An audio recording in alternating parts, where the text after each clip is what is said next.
It's the Weekly Wrap with your host, broadcasting legend Bruce Wolf, and his trusty sidekick, comedian Tim Slagle. And now, without further ado, Bruce Wolf. Bruce Wolf, Tim Slagle on the Weekly Wrap. And now my favorite part of the show, wherein I guess what's in Tim's background today. Well, let's see. When JFK was assassinated, the cartoonist for the Sun-Times, Bill Walton, I wonder, did he win a Pulitzer for this? He showed the Lincoln Memorial and Abraham Lincoln with his head in his hands and his elbows on his knees, just weeping. I think you've got a picture of justice itself, not only blind, but crying her damn eyes out. Am I right, Tim? No, you're not. Okay. Okay. Waiting outside for Robert DeNiro to address the Lollipop Guild. Well, yeah, I'm still, and as we're taping this, the verdict just came down, and so we're having to ad lib or plagiarize Andy McCarthy, not Shannon Bream so much. She's kind of a lightweight on this, but what's that German word that you came up with a couple of weeks ago? Giftswerg. Giftswerg, and that's like a mean dwarf, right? Poison dwarf. It's literally a poison dwarf, and our Giftswerg of the week is Robert De Niro. Sure. Yeah. No. Although he was prescient, standing before the crowd. Probably the temperament of the jurors, I would imagine. But and I know Biden was planning on weighing in as well.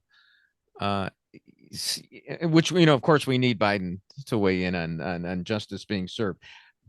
This is. Well, I think he probably already went away for the weekend. I mean, it was a 4-day work week. Good. Yeah, Lord.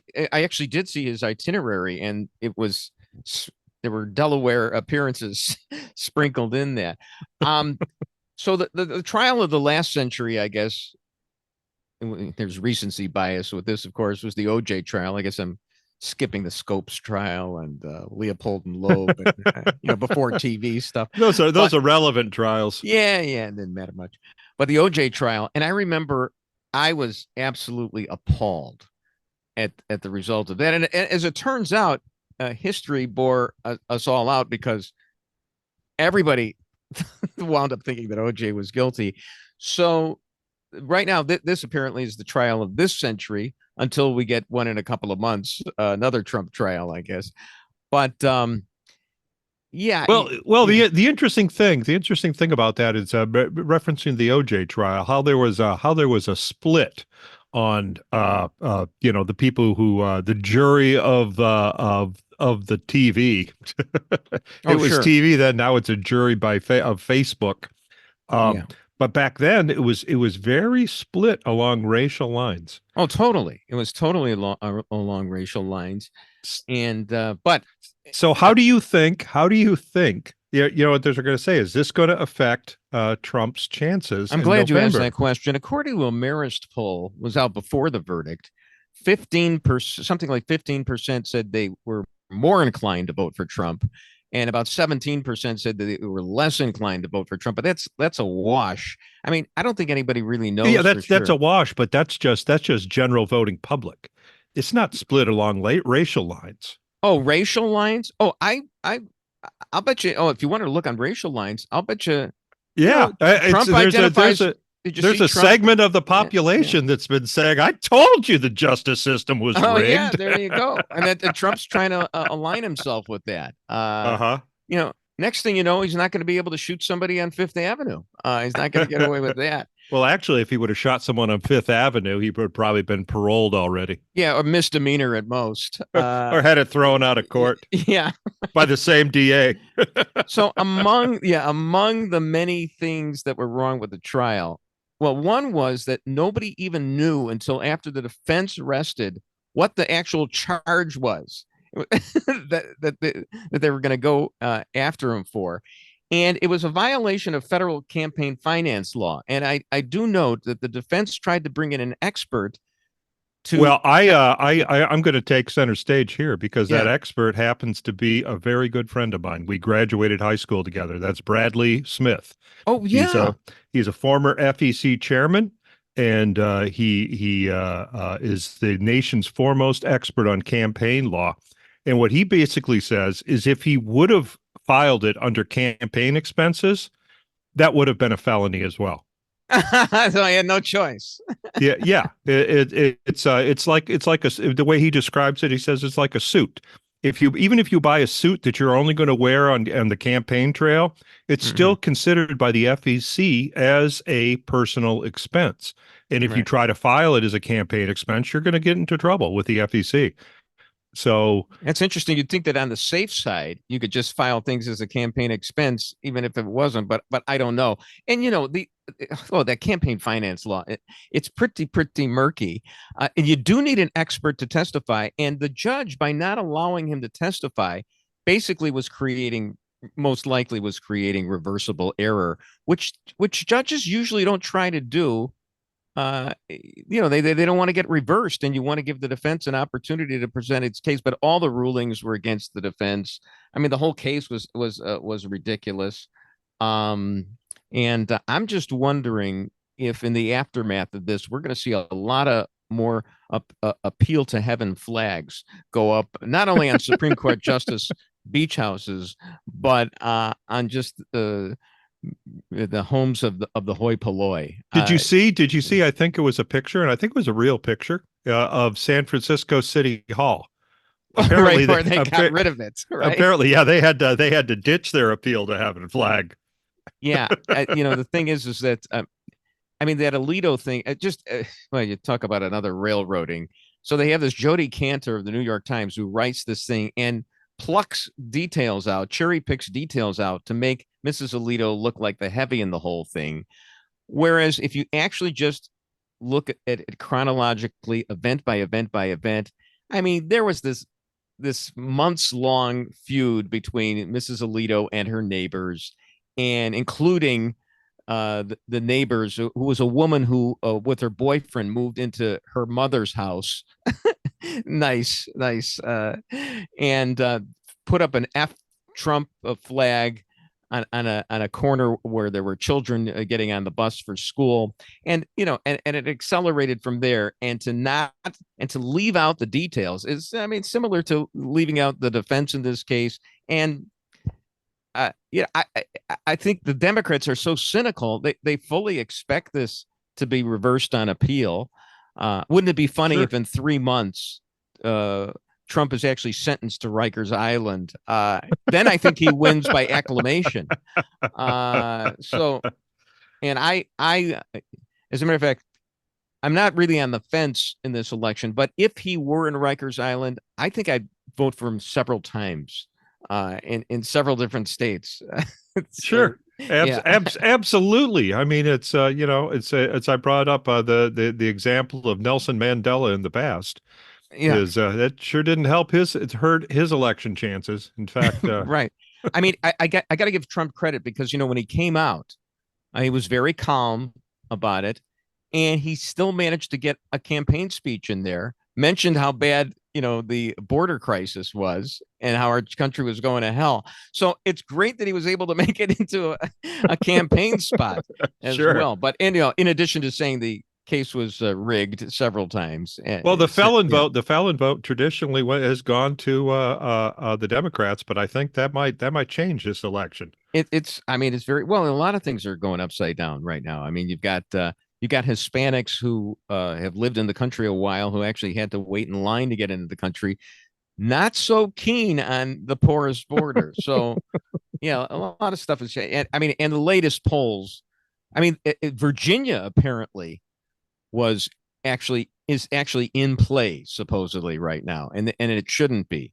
So that Trump might not even have to win the Rust Belt.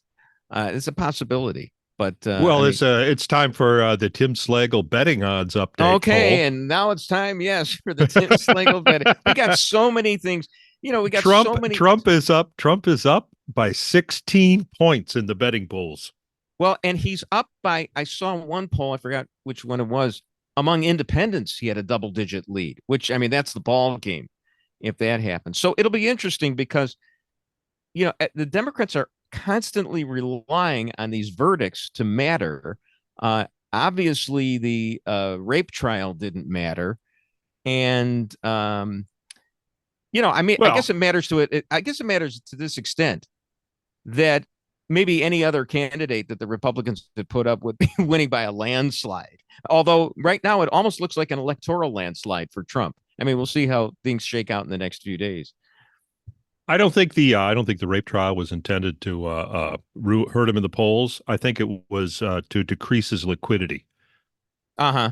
Right. Is that right. is right. that Whereas this one specific, I mean, the effect, they might have wished for that effect, but yeah, this one specifically was done. I mean, you talk about, conspiracies and I mean, somebody said, now, if Trump winds up losing the election, and in part because of this verdict, which could be reversed on appeal, wouldn't he have a basis for saying that the election was rigged? I mean, and it would be. I mean, not in the quotidian sense of stuffing the ballot box, but certainly by this. Well, isn't that one of the things? One of the charges is that this was election interference by paying off Stormy Daniels. It was election interference. Well, the whole thing is. I mean, and of course, it's totally irrelevant. But if it is, I mean, if that's a criminal charge, what about those 51 guys that signed that letter that Hunter's laptop may be I mean, they're guilty of the same crime. What about Jack Palladino with the bimbo eruptions for Bill Clinton? I mean, yeah, it's total garbage. NDAs are completely legal, and you can keep. The statute would require defrauding something more than the amorphous public. I mean, there had to be like some tax. They even wound up paying enough to Cohn so that he would have enough to pay his taxes. They didn't want to get into a tax problem there. It's total BS. Bruce Wolf, Tim Slagle on the Weekly Wrap.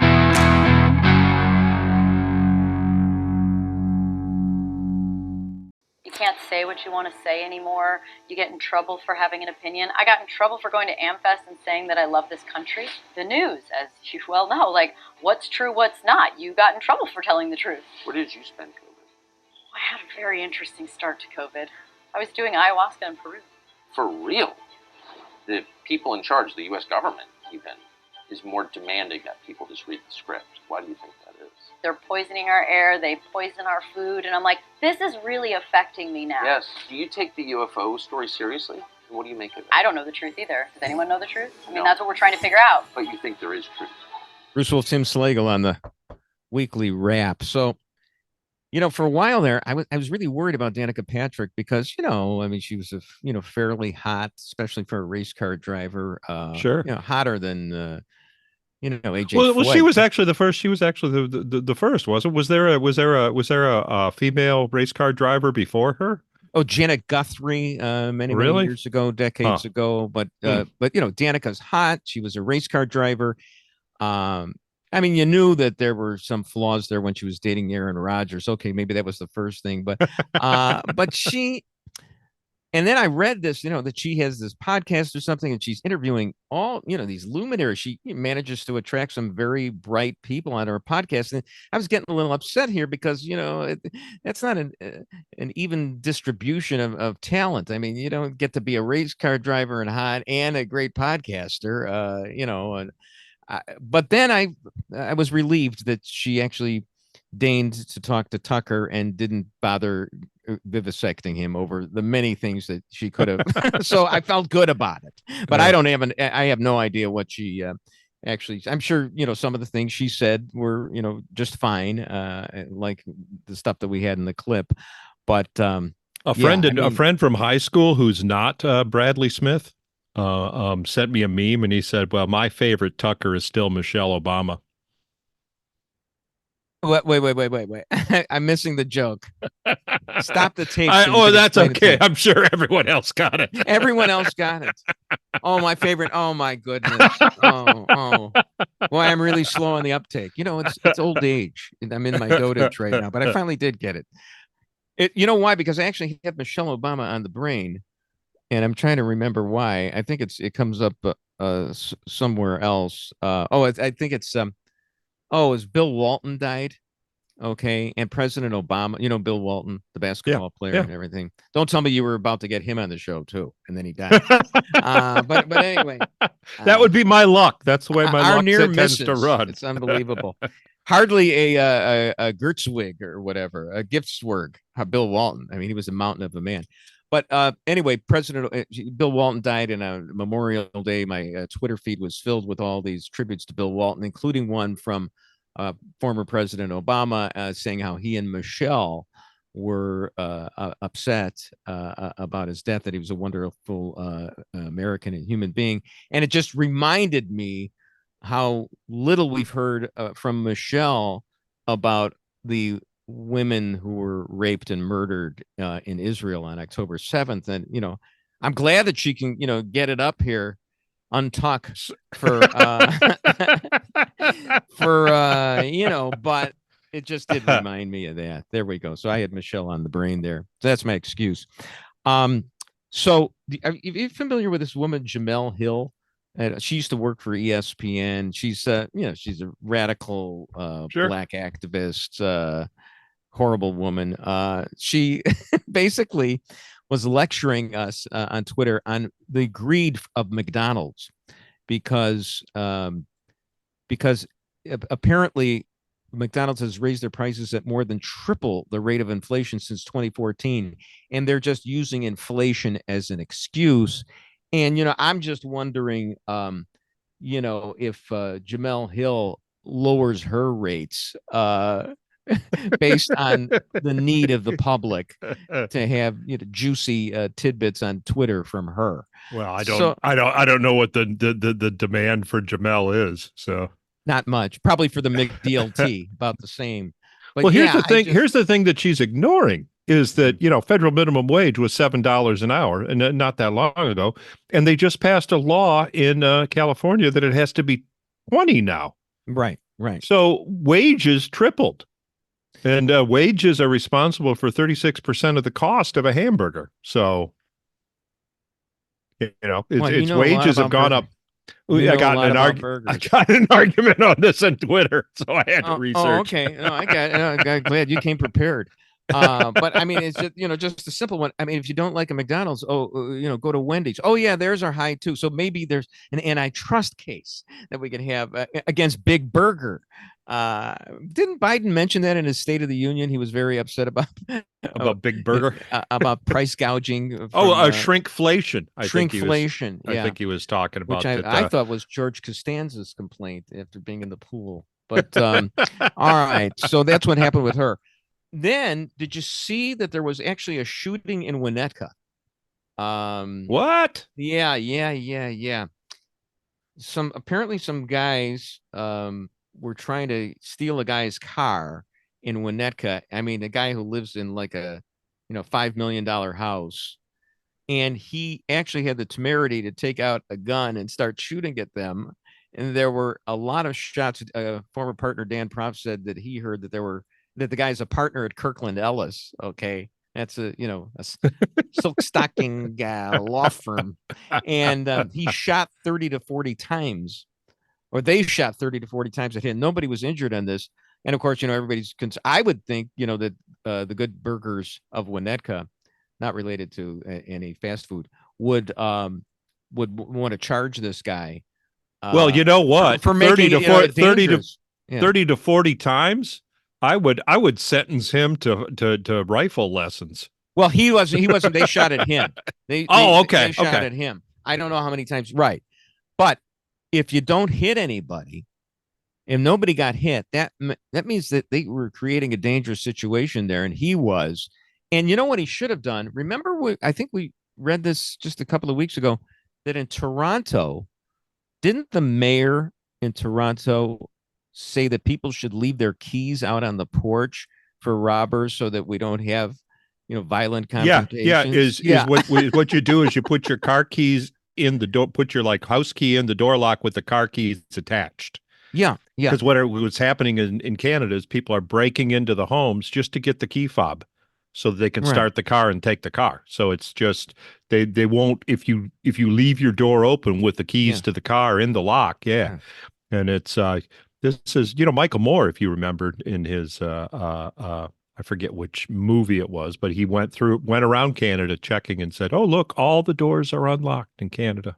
It's because they have strict gun control. People feel free to leave their doors unlocked. But And apparently it's not working now.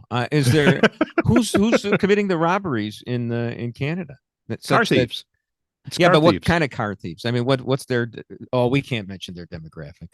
Okay, yeah, it's Fergie Jenkins. He's going around. Yeah, okay. So there you have that. Yeah. Let's go back to politics just for a second. I actually saw? Don't ask me why. Oh, my wife had it on TV. Howie, who does the Sunday morning Fox show about the media and everything. Forgot Howie's last name. Is a media guy. He had Doug Burgham on, and I thought Burgham acquitted himself very, very well. First off, he ducked all personal questions about whether he'd be the vice president, and that's a prerequisite. I mean, I'd be stammering if I were asked these questions. Oh, Howie Kurtz. Yeah, thank you so much, Chris, for that. And I mean, he was really, really good at it. He's really solid. He was a businessman, made a fortune. He's low key, and he's not that other governor of the other Dakota. So he likes dogs. So you have any opinions on, it's funny. We've moved beyond the trial, Trump's conviction, and we're getting back to more interesting things like who his vice presidential candidate should be.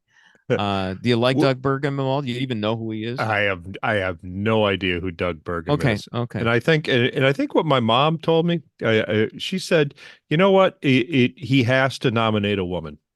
It's just, really? Yeah, that's her opinion, is that it's the idea of having two men on the ticket is dated. And really? And she kind of has a point when you think about it. It doesn't. So what about Nikki Haley? Because Nikki Haley said with the no strings attached that she would endorse Trump. And no, I think Trump's planning on making her ambassador to Haiti if he gets elected. Okay. Now, no chance Stormy Daniels gets to be the vice president. But yeah, who is there? Elaine Stefik, I think, is the only. She's at the top of my list right now. Because Marjorie Stefanik. Yeah, right. She's too much a Trumper. Trump doesn't want that much a Trumper. He wants like a Mike Pence kind, except for one that will actually violate the law and for him when necessary. Stefan. I don't see her. And certainly not Marjorie Taylor Greene. There's no way. You see how Trump distanced himself from Carrie Lake, who's losing big time in Arizona right now. Is she? I thought she was ahead. No. I think you're wrong about that. I think you should get your head out of expert witness testimony and get back to where we're talking with the things that we talk about. No. So yeah, I think your mom may have a point there. That yeah. I mean, if you really think about it, it's two old guys on the same ticket sounds last century. Well, Burgham of course, it's kind of insulting that the vice president is going to be the traditional role for a woman in the administration. It's life insurance for the president is what right. That will be. Well, I mean. Actually, Marjorie Taylor Greene isn't a bad. If you want life insurance, Marjorie Taylor Greene isn't a bad choice. Oh, totally. I mean, she's the Kamala of the right. Yeah. I mean, we talk about life insurance for Joe Biden. Well, okay, we got this trial out of the way, which is good, and I don't think there's going to be any other ones this year. The next thing, the next judicial thing will be the sentencing, which will be hysterical. But other than that, I mean, it's a clear path. Someone brought up today. They said that if he is sentenced to prison, that will end all the appeals. If he does say that, well, no, you're going to prison starting next month. That will. Why would that end appeals? Because the Supreme Court would hear the appeal. It would go straight to the Supreme Court. Oh, this would go straight to the Supreme Court because we've got an election that needs to be held. Yeah, I get it. Bruce Wolf, Tim Slagle on the Weekly wrap.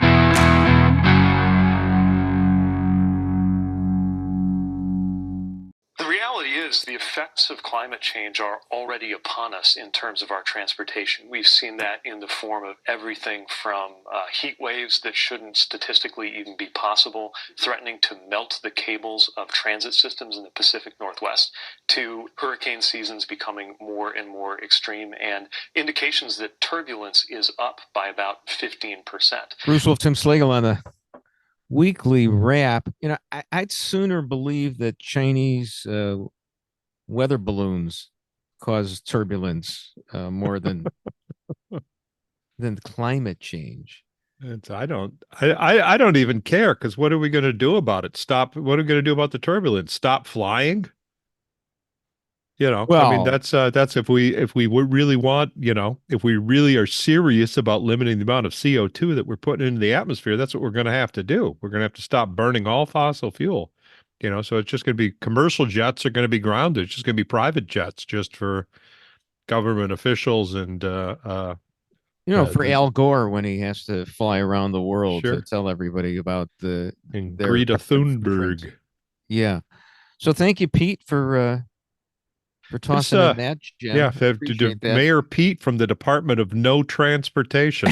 I mean, it's just like, boy, he has done such an awful job. But I guess, the fact that he's sentient and coherent, he shines in that administration. What it reminds me of is 1984. I remember reading it as a kid, saying it's ridiculous, because the Ministry of Truth was concerned with fabricating lies, and the Ministry of Love was where you would be tortured. Suddenly, the Department of Transportation kind of fits in, doesn't it? Yeah. Do you? I hate to test you, put you on the spot here. Do you remember the three countries that were constantly fighting it out in 1984? Oceania, East Asia, and Eurasia. I think you're right. I couldn't remember Eurasia. You should never ask a trivia question you don't know the answer to, but I figured you'd get them all. So speaking of nincompoops, so on Memorial Day, I knew you'd like this one, because I think we even talked about distinguishing between Memorial Day and Veterans Day last week. Yeah. So Representative Omar, and to her credit, I think she deleted this tweet, but she used the occasion of Memorial Day to talk about all of our soldiers who are out there. We owe them more than our gratitude. They have more than earned access to quality mental health services, job opportunities, housing assistance, and the benefits they were promised. And, that's right. I believe in life after death, 72 virgins, all that. So maybe, you get housing assistance as well. That's what that you want. You want reproductive care for all your for all 72 of your virgins in the afterlife. I guess so. So back here on Earth, only a little while ago, this bothered me a little bit. I knew that he was not the greatest guy in the world, but apparently, Lewis Carroll based Alice in Wonderland. You probably know this already. Lewis Carroll based Alice in Wonderland on his fascination with an 11-year-old. He was 31 at the time, and he wanted to marry an 11-year-old named Alice. And yeah, what a slithy tove he was. So you don't want to see the caterpillar, Alice. I did tell you, I know I've told you this, that once did a hallway ambush interview on Channel 32 with Grace Slick. It's about 20 years ago. And so we're just walking down the hallway, and I just go into Jabberwocky with her, and she just picks it right up with, and then, we didn't sing Go Ask Alice when she's 10 feet tall, but it was kind of neat because she didn't miss a beat. And, she played at Woodstock, for crying out loud. Sure. You look at all the songs of our youth that are now pharmaceutical ads. That's, I think that was a big miss right there. I think, yeah. Oh, sure. I think that could have been turned into See Alice. You'll Yeah. feel Oh, it'll there be you 10 go. feet All right. tall. Your next, yeah, your next. Oh man. Oh, One pill makes it longer, yeah. and one pill makes it hard. Oh yeah. All right. Yeah. No. Oh, that's really good. And all right. Figure one out for the next segment on the Rolling Stones' 19th Nervous Breakdown, which which is also about drugs, I believe. Well, that's got to be Zoloft, doesn't it? Oh, sure, sure. So, hey, speaking of tumescence, I just was fascinated. I just got a chuckle out of this. I don't know what to do with it, but apparently there's a restaurant called the Sugar Hole, and in Chicago. And if you look at the picture, and they have puppets that serve you, and talk about putting your hand up, some orifice, I guess. But yeah, and the puppets serve you, and there's this big hole in the door, and they serve you and ice cream, and Wow. That's like he kind of a take on what they used to have on Well Street back in the back in the 60s. That's South and North Avenue, in the seedier area. Uh-huh. They had sugar holes all up and down Oh that street. yeah. If I Right. From what I've heard. Yeah. Okay, moving on from there, let's go right to the Pope and how he had to apologize. Speaking of sugar holes, for his comment, and I don't speak Vaticanese, but he apparently, this is your liberal Pope,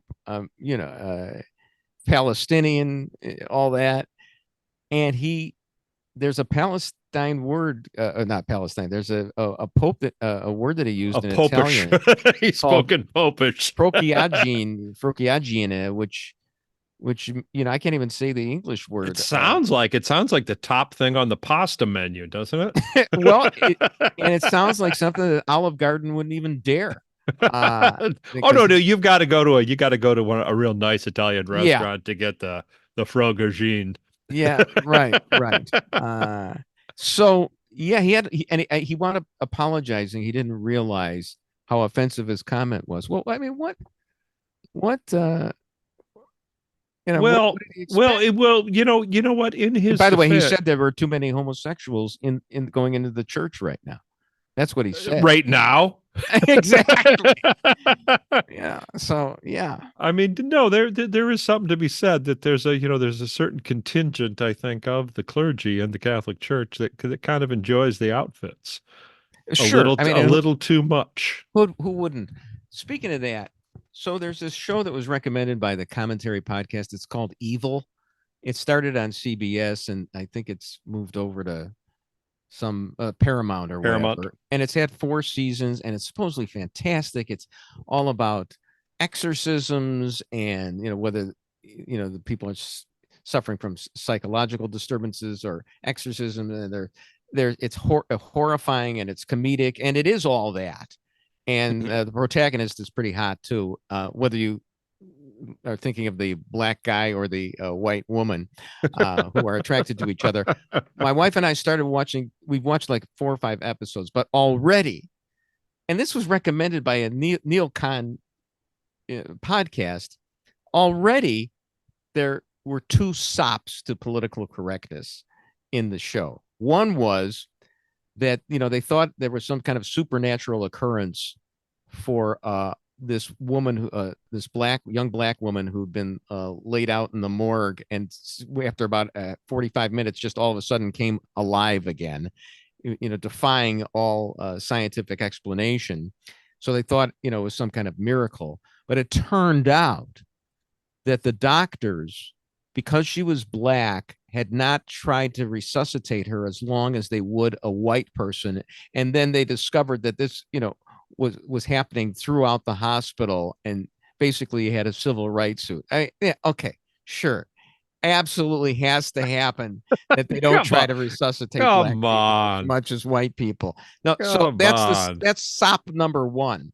Sop number 2 is the black guy who's studying to be a priest, and the white woman are talking about the Catholic Church, and she just happens to mention, well, are you happy with how they feel about gays? And he says, no. Okay, fine. I mean, it's just like you got to get that in there so that if you want to be a lovable Catholic priest who is very heterosexual, by the way, you got to have that.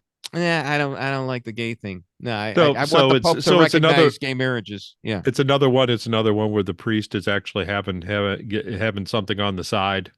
Well, he wants to have her on the side. Or there's the main course. I mean, she's absolutely delightful, and her husband happens to be he leads people on expeditions up Mount Everest, and so far, I've watched like 5 or 6 episodes. He hasn't made it back home yet. By the way, Chris is created by the same person who created The Good Wife. That should tell you everything. Okay, yeah, you got it. You're right about that. Okay. Let me get this straight. So she's married, and he's a priest, and he wants to be he's studying to be a priest. So he wants to break 2 vows.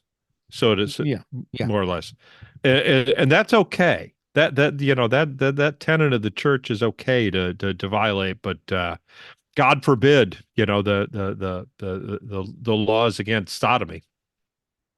Right. Oh, absolutely. And I got to tell you, I made it through an episode with an exorcism in it, despite the acid flashbacks to seeing the actual exorcist in the movies 50 years ago. And I still sleep with the light on over that. But this exorcism on the small screen, I made it through. Cujo's, as Michael Jordan would say to me. Bruce Wolf, Tim Slagle on the Weekly Wrap.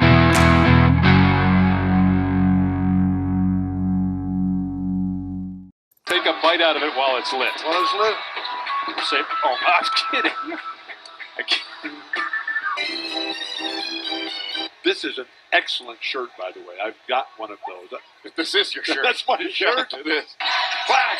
Whack! People doubted whether you actually drove to Temecula. No, I went to Temecula and brought you some dirt. Don't.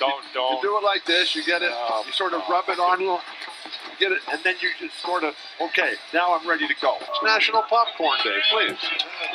Party on. It's a wonderful day. It's Oregon. The sun was out. Come on. I think with Brooks on the floor, his goggles came off. He's getting up quicker than Nate Roberts. Bruce Wolf, Tim Slagle on the Weekly Wrap. We already addressed the Bill Walton situation. Sure. And I have to admit, I was a little bit irritated that it cluttered up my Twitter feed on Monday, Memorial Day. I actually enjoyed the guy. We're not supposed to be memorializing basketball right, stars. Come on, move over here. So I actually I had one encounter with him, and it was like in the '93 playoffs. I think the Bulls were in Phoenix, and he was on the gym floor, and I had a camera crew, and I can't remember what I said to him, but it was like a pithy little wise ass thing, and credit to him, he pithy wised ass right back to me. So it was a nice little shtick thing, but everybody was talking about how much they loved him, and I gotta admit, I mean, he goes in the middle of a basketball game. He just starts trailing off. He almost sounded a little bit like my character Chet Chit Chat, because he started talking about how this coach or player reminded him of Beethoven's Third, and it just went into and it was funny that he actually did that. But yeah, well, we're sorry that he's gone. Do you remember that when we I think we were talking about this basketball guy? He was an announcer. He was a coach, Stan Van Gundy, who said that he wouldn't draft Harrison Butker in his fantasy league as a kicker. Remember we had that. So subsequent to that, we find out that Van Gundy's wife committed suicide. And, I'm just wondering if the two are somehow related there, that he's got to be Foursquare for women, maybe overcompensating to the point where you don't want to, you won't draft a guy in your fantasy league. I don't know. It's just the two instances, just somehow. Well, I would before related. I made a conclusion on that, I would have to know more about his wife. Was she just a homemaker? I have no idea. Was she satisfied just to have a nice house and happy children, or was Right. she pursuing a career that Right. that was unattainable? Perhaps what was the Right. what was the motivation behind the suicide? Maybe Right. Why don't was you it just being come up with married a to list Van of Gundy? why don't you get why don't you come up with a list of about 50 interrogatories and we'll serve them on Stan Van Gundy. This is a throwaway, Tim. Okay, let's go on to something else. All right. So here's what happened. I mean, I'm like a golf zealot, but I gotta confess, I know who died at the PGA tournament last week, but I don't know who won it. So there was a guy, speaking of suicides, this golfer committed suicide. It was very sad.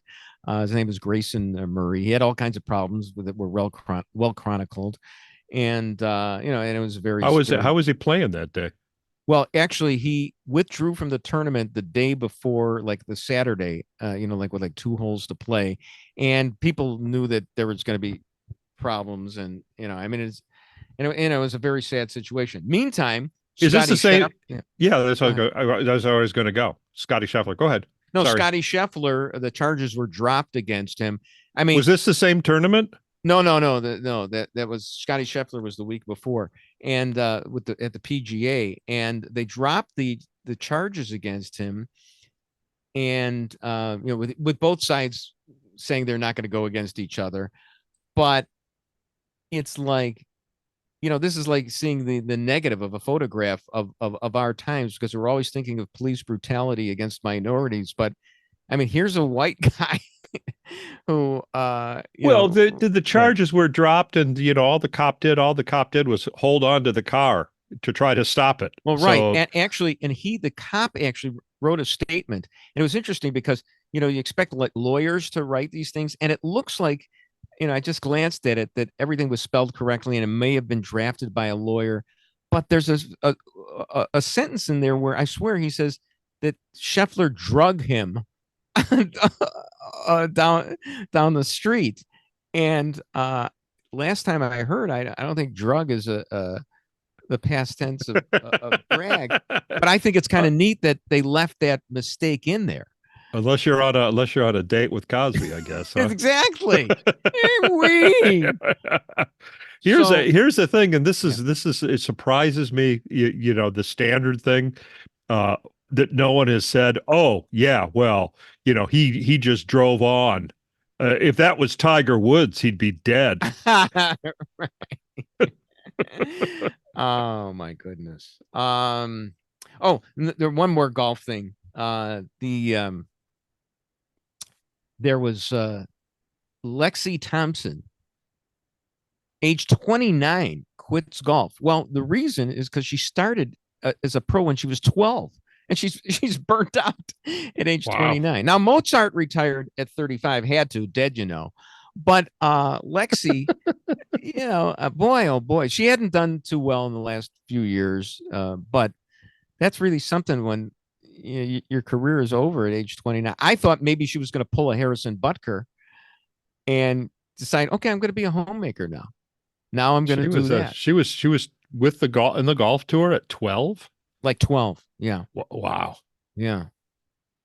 The golfers really start, especially the female ones, start right when they get out of the womb, practically. Well, I think we talked about that there's an issue when they start to get older with the swing. That's why they have to play from the short tees.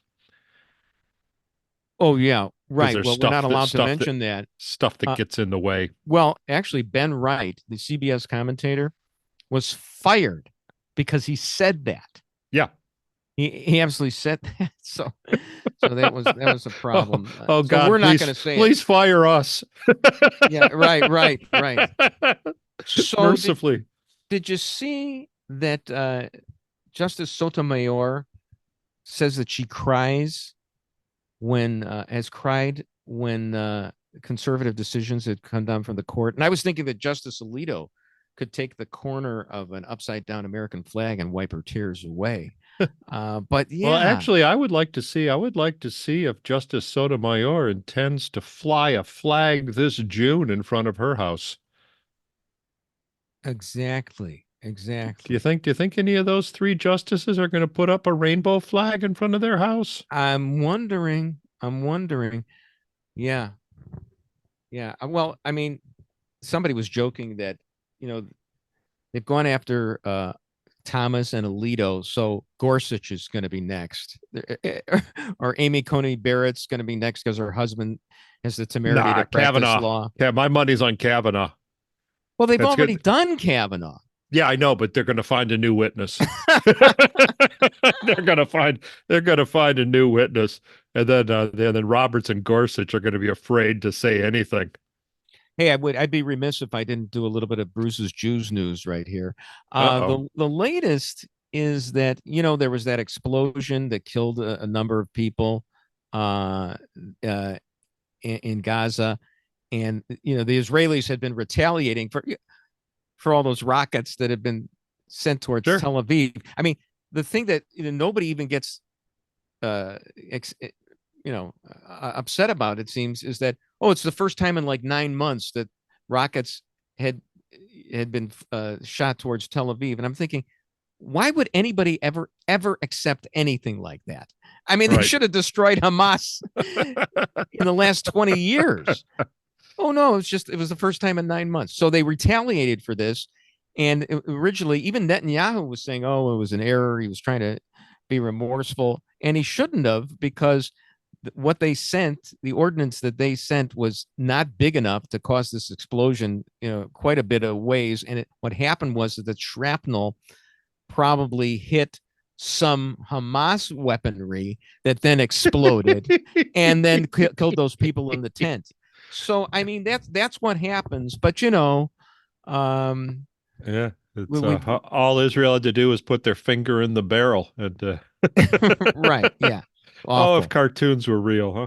And to close on the Jews news, so Jerry Seinfeld was interviewed by Barry Weiss, and he talked about comedy theory, and which would be interesting actually to talk to you about. I mean, he basically says that being a comedian is silly, and but I'm sure all comedians take their craft seriously.